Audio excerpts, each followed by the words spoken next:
Kayla Schaefer, say hello to Kayla!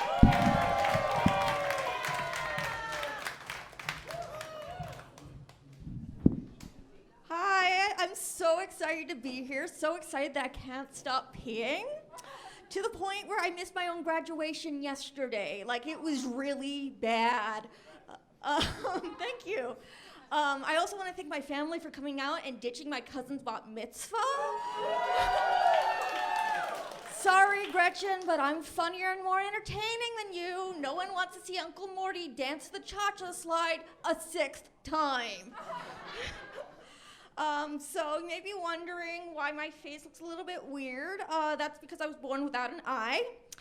So every time I pass by a guy, they always think I'm winking at them. But the excuse I normally give is God forgot about me. Like, if you've ever seen the show Chopped, God was on that show, and he was too busy seasoning me with body hair that he completely forgot about the eye part. Like, he was working on the eyes, but then one got engulfed into flames, and then time was up, you got chopped, God. And what's even sadder is I was born 2 weeks late. Like, what the fuck? So I'm from LA,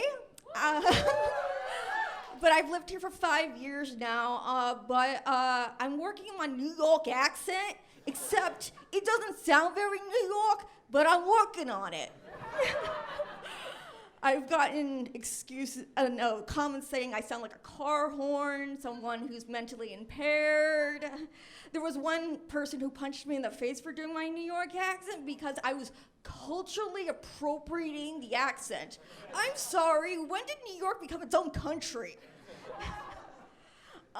So I noticed there's like a lot of homeless people on the streets, and there was this one time I was being really generous and decided to give a man a meal.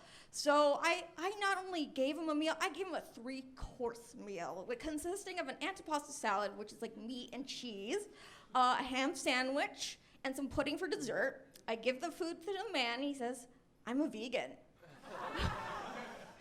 There was another time I thought that this woman was homeless, and she said, "Can I have any money?" And I played stupid because I'm a millennial and don't have any cash on me. And I said, "Do you take credit cards?" And she was like, "No, but I take Venmo." And what's even funnier is she was wearing a Juicy Couture jacket and a Louis Vuitton bag. Even her shopping cart was designer. Maybe like homeless people have like a really rich budget in New York. Like maybe I'm missing out on something.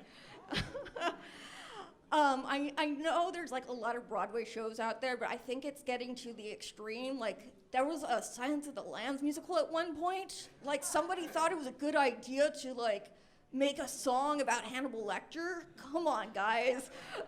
So I decided to create my own musical called the Jonestown Interactive Dinner Theater, where the Kool-Aid is actually Manischewitz. There's a lot of pickpocketers in New York, and I have to be careful. So when I go out jogging, I only carry like a small bag on me consisting of 3 things: my keys, my phone, and a business card. And there was one day I was just taking a stroll, and the guy picks up my phone, realizes it's an iPhone 5, and throws it back at me out of pity and says, "I don't want this." So I'm thinking to myself, wow, okay, maybe he felt this out of pity or something. I don't know. What if he picked up the business card? Maybe he would have called me and be a pickpocketer. So I'm a huge fan of true crime. Though I'm always afraid that I will be murdered one day, not because I fear death, but I'm afraid that the guy won't finish the job. Like, he would just stab me and just, like, forget about me, like some wannabe hack job or something. Like, I don't know. That was all the jokes I wrote, but,